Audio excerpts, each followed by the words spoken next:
What if the biggest secret in entertainment history isn't about one man, but about every powerful person who made sure certain names never saw daylight? Because right now, freshly unsealed federal documents have dropped more than 3 million pages of material directly connecting some of the most recognizable names in music, royalty, and global finance to the network surrounding Jeffrey Epstein.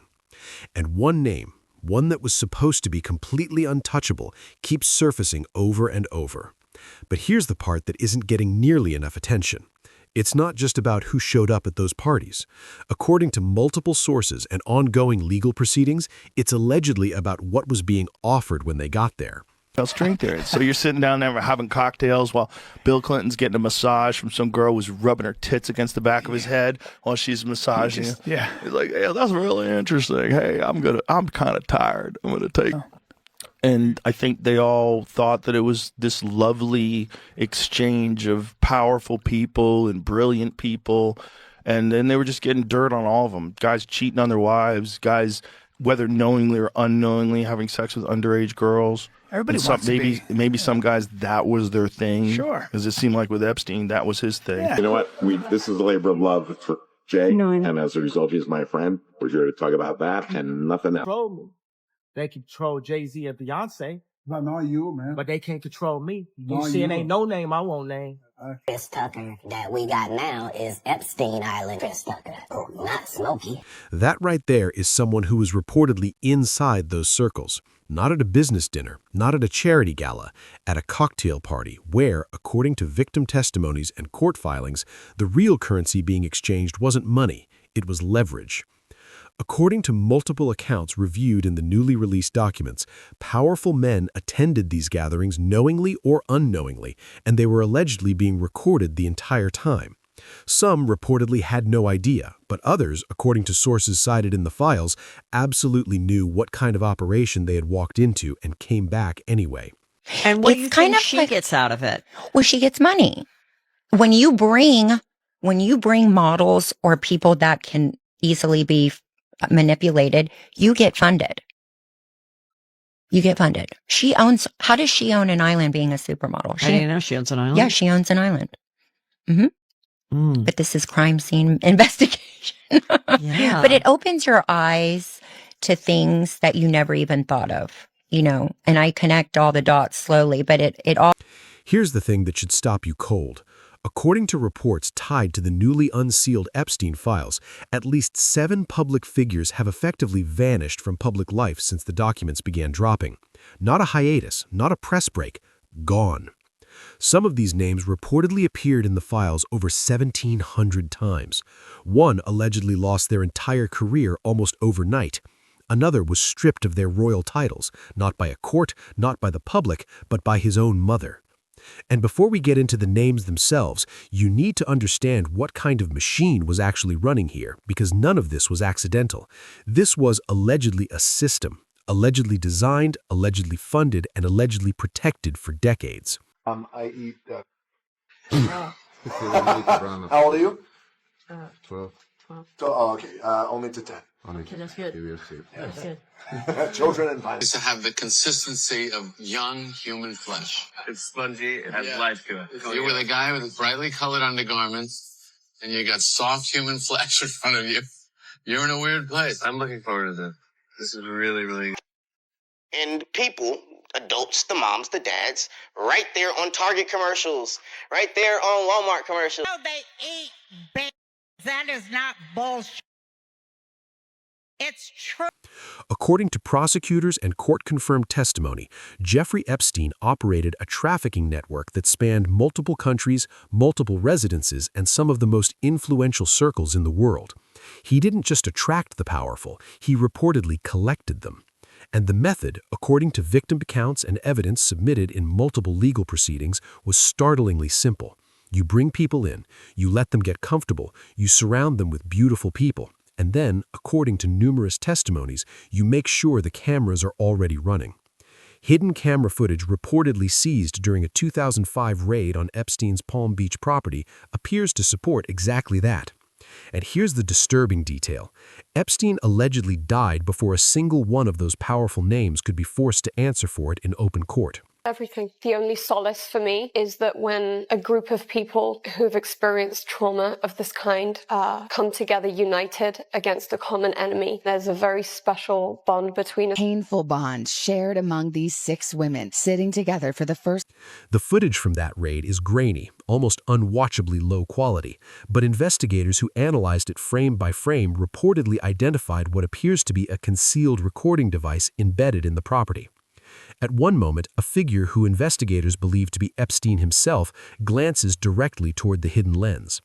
Ghislaine Maxwell, his longtime associate, later convicted on multiple counts including trafficking conspiracy, allegedly handled much of the recruitment, according to prosecutors. Victims described being trafficked to powerful men who reportedly believed they were completely untouchable.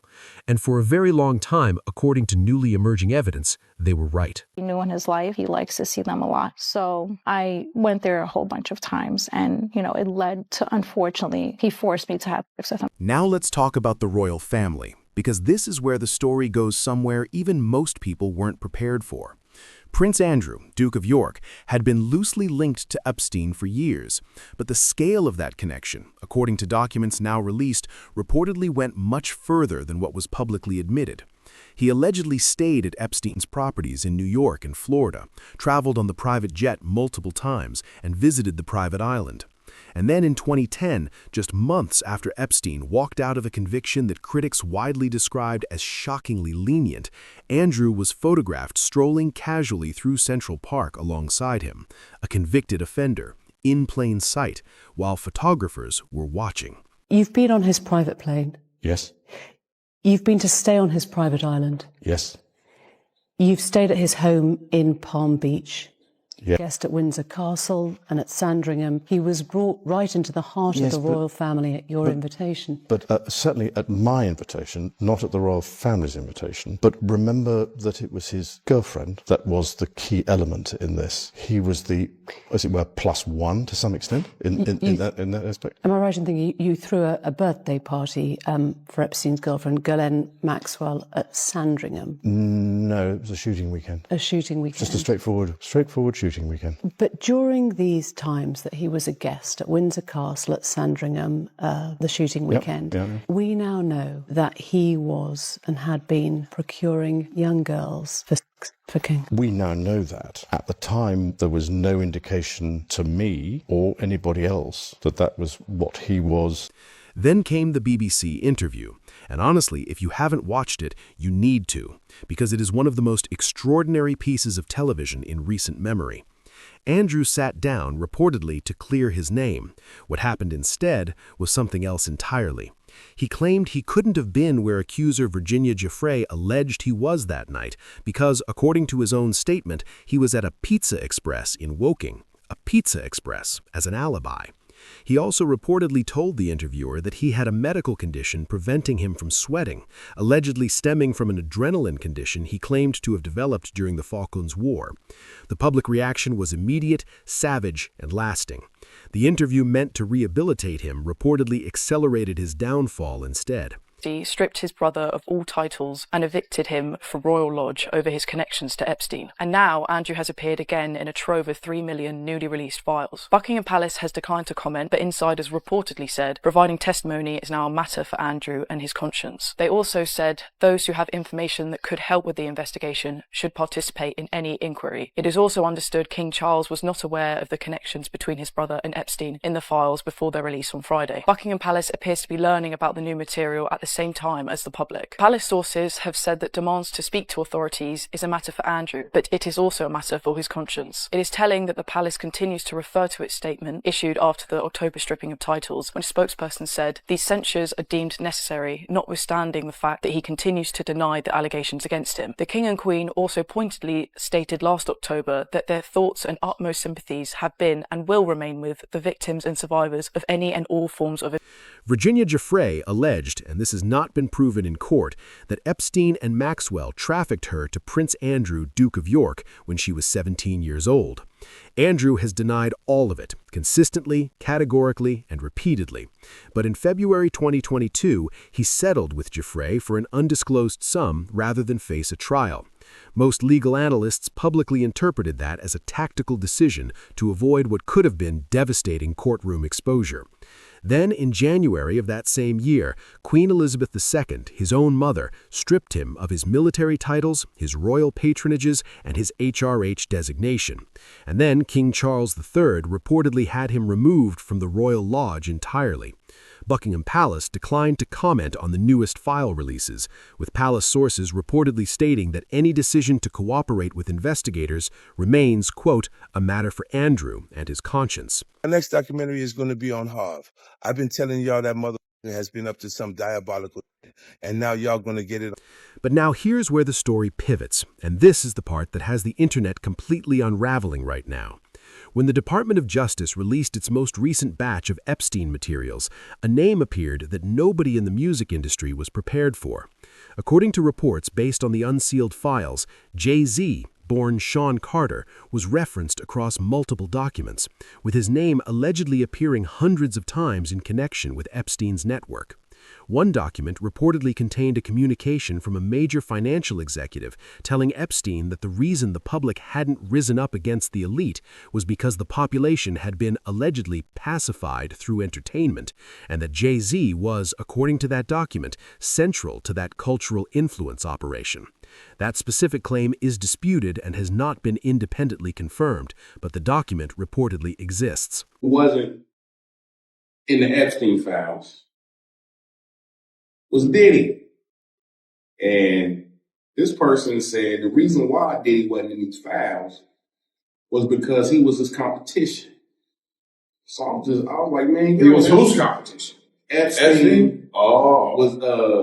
Diddy was Epstein's competition. No way. Diddy wasn't at none of the Epstein parties or at the island. And that's where 50 Cent enters the frame, fast, loud, and with receipts on the way. 50 had already produced a documentary that raised deeply serious questions about Sean Diddy Combs months before Combs was actually arrested. The moment Jay-Z's name began circulating in the Epstein file coverage, 50 Cent jumped on Instagram. According to his publicly posted caption, he wrote, "Damn, they got my man Jay in the Epstein files. I gotta do a doc on this." If you know 50's track record at all, you know this isn't posturing. He reportedly already has over 300 hours of unreleased material from the Diddy investigation, and a second documentary is allegedly already in production. Big one to woo! So you see how we do it here on Saturdays. Whoa, you put that thing on the woo! Now here is the question that keeps circulating everywhere, and it's the one that once you really sit with it, doesn't have an easy answer. Why wasn't Sean Diddy Combs in the Epstein files? Combs was arrested and faces allegations across more than 100 separate civil filings describing conduct that, according to legal documents, mirrors Epstein's alleged operation in disturbing detail. Both allegedly used hidden cameras. Both allegedly cultivated networks of compromised powerful individuals. Both reportedly used their industry access to allegedly silence people for years. So how is it possible that two men allegedly running parallel operations in the same social universe somehow reportedly never appeared in each other's documents? According to unverified claims circulating in several public forums, none of which have been confirmed by official sources, Diddy may not have been Epstein's associate, he may have allegedly been his competition. Some commentators have theorized, without verified evidence, that a series of heavily and consistently redacted third-party names appearing across multiple Epstein documents may belong to the same individual, and that the pattern of those redactions suggests deliberate protection of a government-adjacent asset. Suge Knight has publicly alleged that Diddy was reportedly operating as some kind of informant or asset for federal authorities, though Knight's claims are entirely unverified and widely disputed. But the camera parallel is harder to dismiss. The hidden surveillance system allegedly discovered throughout Epstein's properties reportedly mirrors almost exactly the camera infrastructure described in federal filings related to Diddy's properties. Investigators, according to reports, have not ignored that overlap. Then there are the voices that were warning about all of this years before the files came out. Nicki Minaj, in a series of social media posts that were subsequently deleted, allegedly wrote that certain artists in the industry had been involved in her words, rituals in a satanic cult, where, she alleged, children were used as part of acquiring and maintaining power. She also reportedly accused unnamed parties of sabotaging her career and referenced what she called a RICO investigation involving Billboard chart manipulation. These are alleged statements attributed to Minaj. They have not been verified, substantiated in court, or corroborated by official sources. But the timing of those posts, dropped during the same window the Epstein files were being unsealed, was noted by a significant number of people. Kanye West, in a widely circulated interview recorded years before any of the Epstein files became public, named Jay-Z specifically and accused him of, in Kanye's own words, making his living by killing our people, adding that Jay-Z would never tell the truth because, as West alleged, they'd go to jail. West's mental health struggles have been publicly documented, his statements are deeply contested, and none of his specific allegations have been proven. But the clip is being watched again, right now, with very different context behind it, and that matters. Here is where the title of this video demands complete transparency, because this is where allegation and speculation have to be clearly separated from confirmed fact. According to online claims that have been circulating since the latest Epstein file drop, unverified, unconfirmed, not charged, not proven in any court, and disputed by all named parties, 50 Cent's forthcoming documentary allegedly contains testimony and footage suggesting Jay-Z's involvement in the Epstein network was not passive. The claims circulating online, not substantiated by official sources, link the ritual allegations made by figures like Nicki Minaj, combined with Jay-Z's repeated appearance in the Epstein files, to speculation about Jay-Z and Beyoncé daughter, Blue Ivy Carter. Those specific claims have no verified evidentiary basis, have not been charged, have not appeared in any official document released by the DOJ, and should be understood entirely as unverified online speculation. They are included here only because they are driving the conversation, not because they have been established as fact. They have not. What is confirmed, the Department of Justice has officially released over 3 million pages of Epstein-related material, 2,000 video files, and approximately 180,000 photographs. Many remain redacted. Fresh names are emerging every week. Sarah Ferguson, Prince Andrew, Duke of York's ex-wife, reportedly left the United Kingdom after email exchanges between herself and Epstein became public, showing contact that allegedly continued for years after his 2008 conviction. Those emails were described by analysts as suggesting Ferguson was allegedly aware of the role that young women played in Epstein's social operations. She has not been charged with any crime. The redactions are still being legally challenged, the documentary is reportedly still being produced, and the files are still being processed. So here is the question I want you to actually think about. Drop it in the comments below and let's talk about it. If 50 Cent's documentary drops and directly names additional figures tied to this alleged network, do you genuinely believe the entertainment industry has the power to bury it, the way it reportedly buried all of this for 30 years? Or is the architecture of silence, the one that allegedly kept these files sealed, these names redacted, and these victims quiet, finally broken beyond repair?